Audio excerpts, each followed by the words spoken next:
Solo levelling के episode 5 की शुरुआत में हम लोग जिन्हो को देखते हैं जो कि काफी ज्यादा एक्सरसाइज कर रहा होता है और उसकी बॉडी के अंदर भी काफी सारे चेंजेस आ चुके हैं। हॉस्पिटल में जितनी भी नर्स होती है वो उसकी तारीफ कर रही होती है और कहती है कि जिन्वू तो काफी हॉट बन गया है। वहीं पर एक नर्स को तो बिलीव ही नहीं हो रहा होता है कि इतनी जल्दी जिन्वू के अंदर इतनी सारे चेंजेस आ सकते हैं। जिसके बाद अब वो जिन्वू के रूम में जाती है और वो काफी ज्यादा शॉक हो जाती है जिन्वू की बॉडी को देखकर और मन में कहती है कि कितनी कमाल की मसल है क्या।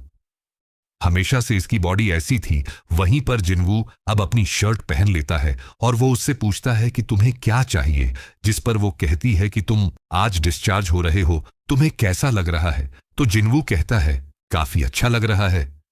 ये सुनकर वो नर्स कहती है सुनकर खुशी हुई, जब तुम तैयार हो जाओ तो रिसेप्शन पर आ जाना, वहीं पर हम लोग सारे पेपर वर्क हैंडल कर लेंगे। तो जिन वो भी मान जाता है और अब वो रेडी होने लगता है। तभी वो नर्स उससे उसका फोन नंबर मांगती है। जिन वो अब सोचता है कि शायद से ये नंबर मेरा इसलिए मांग रही है क्योंकि जब मेरा टेस्ट रिजल्ट आएगा तो ये मुझे सेंड कर देगी, जिसके बाद अब वो उसे अपना नंबर दे देता है। अगले सीन में न्यूज में हम लोग बेक का इंटरव्यू देखते हैं। इंटरव्यूअर उसे कहते हैं कि आप तो काफी बिजी होंगे क्योंकि पूरी कंट्री में सिर्फ 7 ही एस रैंक के हंटर हैं और आप उनमें से एक हो। आपकी नॉर्मल लाइफ कैसी होती है। तो बेक कहते हैं कि मैं हर दिन ट्रेनिंग करता हूं और अपनी स्किल्स को बढ़ाने की कोशिश करता हूं, क्योंकि अगर एक बार तुम लड़ना भूल जाते हो तो तुम्हारी इंस्टिंक्ट्स कमजोर हो जाती हैं। मेरे केस में जब मैं पहले एक फायर फाइटर हुआ करता था तभी से मैंने डेली ट्रेनिंग करने की आदत डाल ली थी, क्योंकि अगर मैं कोई सी छोटी सी भी गलती करता हूं तो मेरे साथ ही इंजर्ड हो सकते हैं, इसलिए मैं डेली ट्रेनिंग करता हूं। हम लोग देखते हैं कि इस इंटरव्यू को जीना देख रही होती है। उसे रियलाइज होता है कि वो स्कूल के लिए लेट हो रही है, इसलिए वो आप जल्दी से वहां से जाने लगती है। वो जैसे ही बाहर आती है वो देखती है कि उसका बड़ा भाई जिन्वू सोकर उठ चुका है। वो उसे देखकर पूछती है क्या तुम वर्कआउट कर हो, जिस पर जिन वो कहता है हां थोड़ी सी। यह सुनकर उसकी बहन उसे कहती कि तुम्हारी हाइट भी थोड़ी बढ़ चुकी है, क्या एक्सरसाइज करने की वजह से ऐसा हुआ है। लगता है लड़के जब एडल्ट बनते रहते हैं तो वो ग्रो करते रहते हैं। जिसके बाद वो स्कूल जारी होती है। जिन वो उसे कहते हैं कि अपना अम्ब्रेला लेकर जाओ, जिस पर उसकी बहन कहती है नहीं, अम्ब्रेला काफी भारी है। ये सुनकर जिन वो अब उसे जबरदस्ती वो अम्ब्रेला दे देता है और उसे स्कूल भेज देता है। जिसके बाद जीना भी वहां से चली जाती है।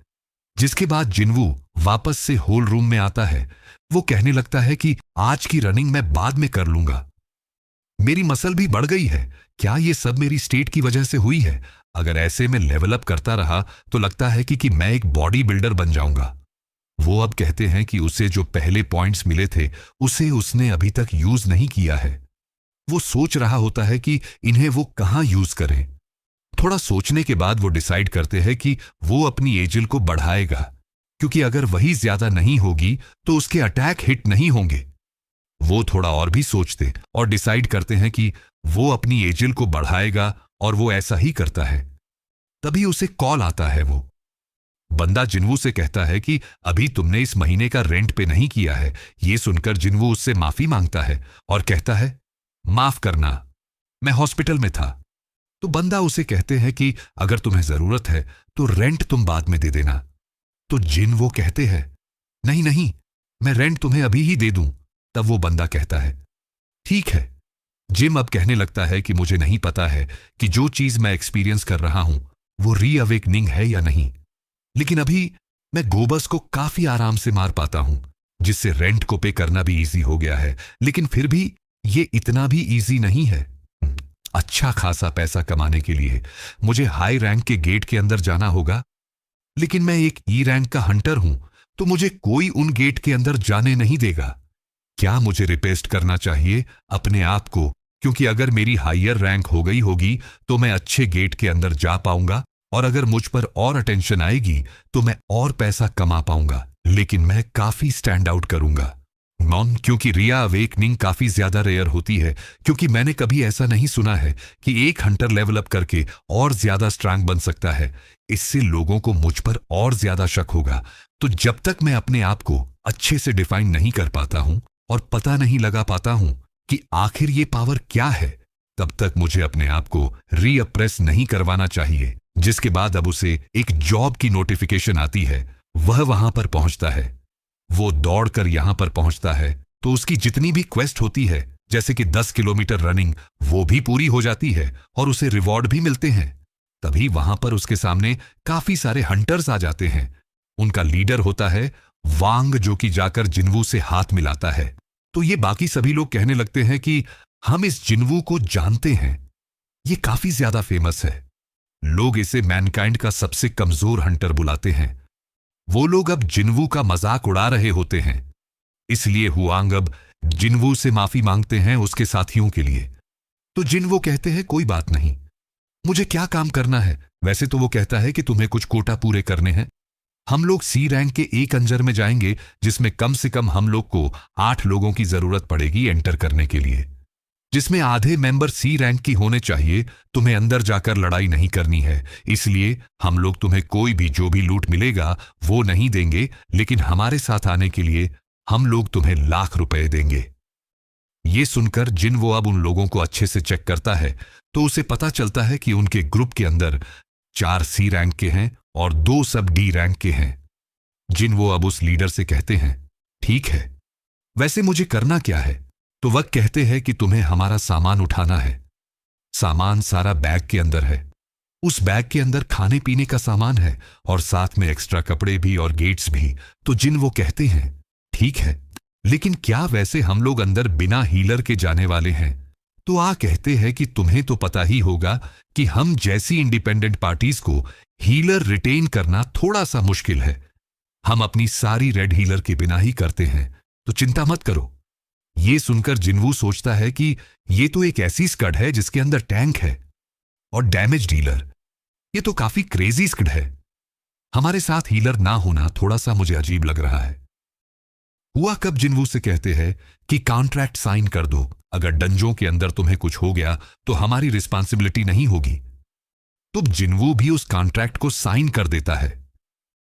तभी यहां पर एक और बंदा आता है और जिन्वू से कहता है कि लगता है हम लोग यहां पर सेम रीजन की वजह से आए हैं। बंदा बताता है, मेरा नाम यो जिनो है और मैं 21 ईयर का हूं और मेरी रैंक डी है। मैं भी यहां पर क्वार्टा पूरे करने आया हूं। जिन अब उसे देखकर कहता है कि इसने जो आर्मरर पहन रखा है, इसे देखकर लगता है कि इसकी फैमिली काफी अमीर है। यो अब जिन्वू से कहते हैं कि क्या तुम पहली बार एक किसी रंग के डंजों में जा रहे हो। चिंता मत करो, मैं तुम्हें सेफ रखूंगा।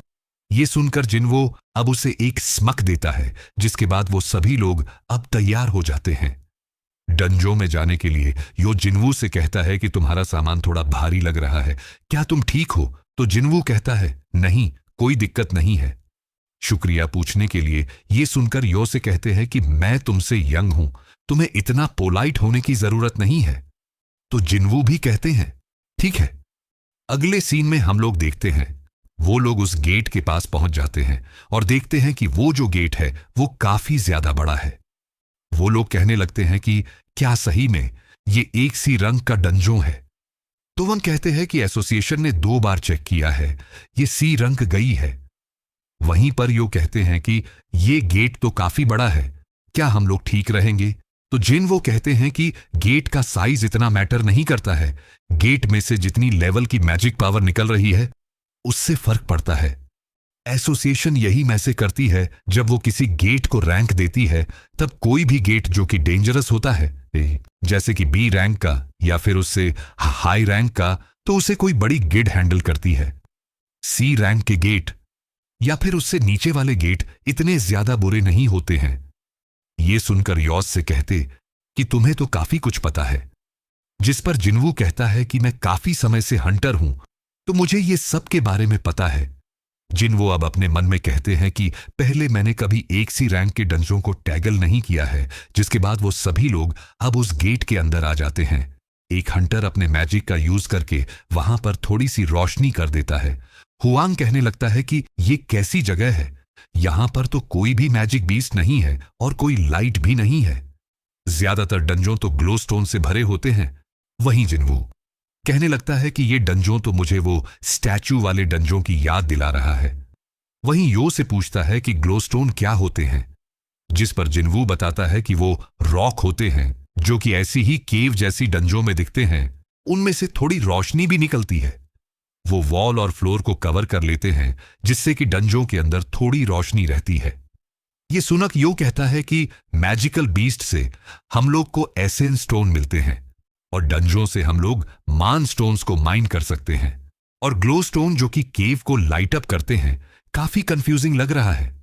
ये सुनकर जिन्वू कहते हैं, चिंता मत करो, तुम्हें भी इन सब की आदत हो जाएगी।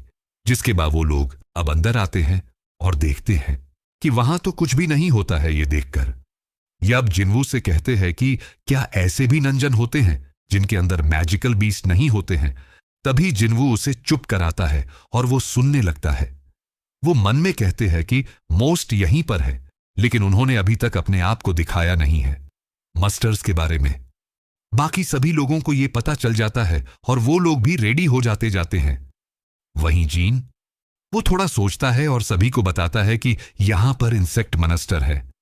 ये सुनकर सभी लोग अब ढूंढने लगते हैं कि आखिर वो मस्टर्स कहां पर है, लेकिन उन्हें वो मस्टर्स नहीं दिख रहे होते हैं। जिन वो आवाज को अच्छे से सुन रहा होता है और उसे पता चल जाता है कि मस्टर्स ऊपर से हमला करने वाले हैं। वो यह बात आप सभी को बताता है। हम लोग अब देखते हैं कि ऊपर से काफी सारे मॉन्स्टर्स गिरने लगते हैं। उन्हें देखकर एक हंटर अपनी पावर्स का उनके ऊपर यूज करता है और मॉन्स्टर्स को अलग अलग बिखरा देता है। और अब बाकी सभी लोग भी उन मस्टर्स के ऊपर हमला करके उन्हें मार रहे होते हैं। वहीं पर यो जाकर जिमो को डिफेंड कर रहा होता है। तभी हम लोग अंग को देखते हैं जो कि अपनी पावर का करके सभी मॉन्स्टर्स को अपनी तरफ अट्रैक्ट कर लेता है। सब मॉन्स्टर अब उसी की तरफ जाने लगते हैं। ये देखकर जिन्वू उसकी तारीफ करता है और अब वो सभी लोग मिलकर अब उन मॉन्स्टर्स को मार रहे होते हैं। तभी वही वाला हंटर एक काफी पावरफुल मैजिक का यूज करता है जिससे कि वो एसमशस को एक आग के ढेर में फेंक देता है और अब सभी लोग मिलकर बचे कुचे मस्टर्स को ही मार रहे होते हैं। ये सब देखकर जिम्वो सोच रहा होता है कि ये ग्रुप तो काफी ज्यादा कोऑर्डिनेटेड है। लगता है ये लोग काफी समय से एक साथ काम करते आ रहे हैं। एक हीलर की तो कमी है, लेकिन फिर भी ये लोग काफी स्ट्रांग हैं। वहीं पर यो के अंदर भी थोड़ी सी कमी है, लेकिन जो उसके आर्मरर वगैरह हैं वहीं पर अब वो एक मोस्ट को मार देता है और अब वो काफी खुश होकर जिन्वू की तरफ एक स्माइल करता है। तो जिन्वू भी अब उसे हल्की सी स्माइल दे देता है। वो अब सोचने लगता है कि ये सभी लोग काफी अच्छा काम कर रहे हैं, लेकिन फिर भी कुछ ना कुछ तो गड़बड़ लग रही है। तब एक मॉन्स्टर जिन्वू के ऊपर हमला करने के लिए आ जाता है, पर जिन्वू उसे एक हल्की सी लात मार के काफी आराम से खत्म कर देता है। इसी तरीके से वो सभी लोग उन सभी मस्टर्स को खत्म कर देते हैं। हुआंग अब सभी से कहते हैं कि हम लोग सारे एसेंस स्टोन्स को इकट्ठा करेंगे और 7 लोगों में बांटेंगे। ये सुनकर सभी लोग लग जाते हैं उन मोस्टर से सारे एसेंस स्टोन को बाहर निकालने में। तभी हुआंग जिन्वू के पास आता है और कहते हैं, शुक्रिया पहले मदद करने के लिए। तुमने कैसे नोटिस किया कि मॉन्स्टर ऊपर से आने वाले हैं? तो जिन्वो कहते हैं कि ये तो बस इंस्टिंक्ट थी। ये सुनकर वो कहते हैं कि तुम्हारी इंस्टिंक्ट तो काफी ज्यादा शार्प है, तुमने हमें बचा लिया। तभी उसका साथी हुआंग से कहते हैं कि इस मस्टर के ऊपर जो चोट लगी है वो थोड़ी अजीब है। इसके ऊपर तलवार से हमला नहीं किया गया है, मैजिक से भी हमला नहीं किया गया है। ऐसा लगा है कि इनको पीसेस में तोड़ लिया गया हो। तो इसका यह मतलब हो सकता है कि यहां पर कोई एक और ऐसा मॉन्स्टर है जो कि काफी स्ट्रांग है। ये सुनकर हुआंग सोचते हैं कि यहां पर एक ऐसे स्ट्रांग मॉन्स्टर है जो कि इन इंसेक्ट मॉन्स्टर को खा रहा है। तभी जिन्वो यो से कहते हैं कि तुम्हारी स्वर्ड और शील्ड तो काफी महंगी लग रही है। तो कहते हैं, हाँ ये मेरी पहली रेड है, तो मेरे फादर ने ये मुझे दिलाए हैं। वैसे क्या तुमने देखा कि मैंने मॉन्स्टर को कैसे हराया? तो जिन्वू कहता है, हाँ मैंने देखा। वैसे मुझे नहीं पता क्यों, लेकिन मुझे लगता है कि हम लोग को यहां पर थोड़ा सा और केयरफुल होना चाहिए। अगले सीन में हम लोग को बेग की गिल्ड दिखाई जाती है, जहां पर एक धमाके की आवाज आती है। जिसे सुनकर एक बंदा डर जाता है और कहते हैं कि ये कैसी आवाज थी, क्या बम फूट रहे हैं? तो दूसरा बंदा उससे कहता है, चिंता मत करो, ये आवाज तो यहां पर हमेशा आती है। गिल्ड मास्टर बेक ट्रेनिंग कर रहे हैं। हम लोग को अब बैक को दिखाया जाता है, जो कि ट्रेनिंग में एक काफी बड़े पत्थर को एक ही हिट में तोड़ देता है। बैक अब अपने साथियों से कहता है कि जल्दी से यहां की सफाई करो, जिसके अब वापस उन लोगों को दिखाया जाता है। यह कहने लगता है कि रास्ता तो काफी लंबा लग रहा है। तब जिनवू उसे कहते हैं कि डंजों का साइज उसके रैंक पर डिपेंड नहीं करता है। तो यह कहता है, हां तुमने ये पहले बताया था क्या? इसका मतलब है कि यह डंजो बड़ा है लेकिन फिर भी ज्यादातर खाली होगा। तो जिन वो कहते हैं, हां ऐसा हो सकता है। वह उसे कहते हैं कि यहां पर इतना सारा सामान लेकर चलना कितना मुश्किल होता होगा। क्या तुम ठीक तो हो ना? तो जिन वो कहता है, हां मैं ठीक हूं। वैसे भी इतना छोटा काम करके मुझे इतने सारे पैसे जो मिल रहे हैं। जिन वो अब अपने मन में कहते कि काफी सारे पैसे मिल रहे हैं, कुछ तो गड़बड़ है उसे। अब याद आते हैं कि उसने सॉन्ग से कुछ बात करी थी। वो लोग अब आगे जा रहे होते हैं और देखते हैं कि जितने जो मॉन्स्टर्स हैं वो घायल हैं। इसका मतलब इनके जो बॉस होगा वो आगे ही है। वो अब आगे जाते हैं और देखते हैं कि आगे जाले लगे हुए हैं। इससे वो समझ जाते हैं कि आगे बॉस का रूम होगा। वो अब वहां के जालों को काटकर आगे बढ़ते हैं और एक रूम में आते हैं जहां पर काफी सारे मान क्रिस्टल्स होते हैं और इनकी कीमत बिलियंस पैसों में है। ये देखकर एक बंदा हुआंग से कहते हैं कि आपका भाई तो आपसे काफी जेलस होगा कि आपको ये इतने सारे मिल गए हैं हुआंग। अब अपने मन में कहता है, दोंग सू, ये बिल्कुल वैसे ही है जैसे मैंने तुमसे कहा था। छोटे भाई, तुम हर बार सही नहीं होते हो और ये सोचना कि मैं तुम्हें रिस्पेक्ट दूंगा। इतने सारे मानक क्रिस्टल्स का मैं यूज करूंगा अपनी स्ट्राइक टीम को ग्रो कराने के लिए। हम लोग इसे 7 लोगों में बांटेंगे तो सभी को 100 मिलियन मिलेंगे। तभी ओ जिनवू के पास आता है और कहता है कि क्या तुम मुझे वो कॉन्ट्रैक्ट दिखा सकते हो जो कि तुमने साइन किया था? मैं लीगल चीजों में थोड़ा अच्छा हूं। यह सुनकर जिनवू अब उसे वो कॉन्ट्रैक्ट दे देता है और अब यो उस कॉन्ट्रैक्ट को लेकर हुआंग के पास आता है और उसे कहता है कि जिनवू के कॉन्ट्रैक्ट के अंदर स्पेसिफिकली लिखा है कि मनस्टर से जो लूट मिलेगी वो उसे नहीं मिलेगी, लेकिन जो माना क्रिस्टल्स हैं वो किसी मनस्टर से नहीं मिले हैं, तो इनका हिस्सा जिन को भी तो मिलना चाहिए। वो उनका हुआंग कहता है, हां मिलना चाहिए, हम लोग उसे दे देंगे, लेकिन हमें सबसे पहले उस बॉस को हराना होगा। तुम्हें यह बात रियलाइज तो हो ही गई होगी कि जब हम लोग इस बॉस को हरा देंगे तो गेट बंद हो जाएगा। तो स्पाइडर से लड़ने से पहले हमें इस मान्य क्रिस्टल्स को माइन करके यहां से ले जाना होगा। अच्छी बात तो यह है कि यह स्पाइडर सो रहा है तो हम यहां खुदाई कर सकते हैं। वो अपने साथी से कहता है कि खुदाई का सामान कहां पर है? तो बंदा कहता है कि मुझे नहीं पता था कि यहां पर इतने सारे मान क्रिस्टल्स होंगे, इसलिए मैं सामान को पीछे छोड़ दिया है। तो चलो उसे लेकर आते हैं। तो हूं कहते, ठीक है। वो अब जिनवू और यो से कहते हैं कि तुम यहां पर थोड़ी देर के लिए रुकना और चीजों पर नजर रखना। हम लोग माइनिंग करने का सामान लेकर आते हैं। इतने वो सुनकर यो कहते हैं कि ये तो थोड़ा डेंजरस है कि मैं और जिनवू यहां पर अकेले हैं। तो अंग उनसे कहते हैं कि तुम लोग ऐसी रेड पर पहली बार आए हो ना, मुझ पर ट्रस्ट करो। ये स्पाइडर सो रहा है, लगता है इसने अभी अभी खाना खाया है। जब तक उसे परेशान नहीं करोगे वो ठेगा नहीं। ऐसा बोलने के बाद वहां से जाने लगता है। वहीं पर अब जिनवू सोचता है कि रूस के अकॉर्डिंग एक सी रैंक के डंजों में जाने के लिए 8 मेंबर्स लगते हैं। अगर मुझे और यो को हटा दोगे तो उनकी स्ट्राइक टीम के अंदर 6 लोग हो गए। उन्होंने कहा था कि वो अपनी सारी रेड्स में बिना हीलर के आते हैं। इसका मतलब ये लोग सी रैंक के डंजों में पहले भी आ चुके हैं। तो इनके पास तो 8 मेंबर्स पहले से ही होने चाहिए जो कि इनके पिछले मिशंस के अंदर आए थे। तो इन्होंने हम लोग को क्यों बुलाया? तो अभी हम लोग वांग को देखते हैं जो कि अपने साथी से कहता है कि बॉस चैम्बर के गेट को बंद कर दो। यह सुनकर उसका साथी अपने मैजिक का यूज करके वहां पर एक ब्लास्ट कर देता है जिससे कि वहां का गेट बंद हो जाता है और यो और जिनवू वहां पर अकेले हो जाते हैं। वो देखकर यो कहते हैं कि उन लोगों ने हमें धोखा दे दिया। वहीं पर अब जिनवू मन में कहते हैं कि मुझे पता था कि ये लोग ऐसे ही होंगे। वो अब याद करते हैं कि उसने सोंग से बात करी थी।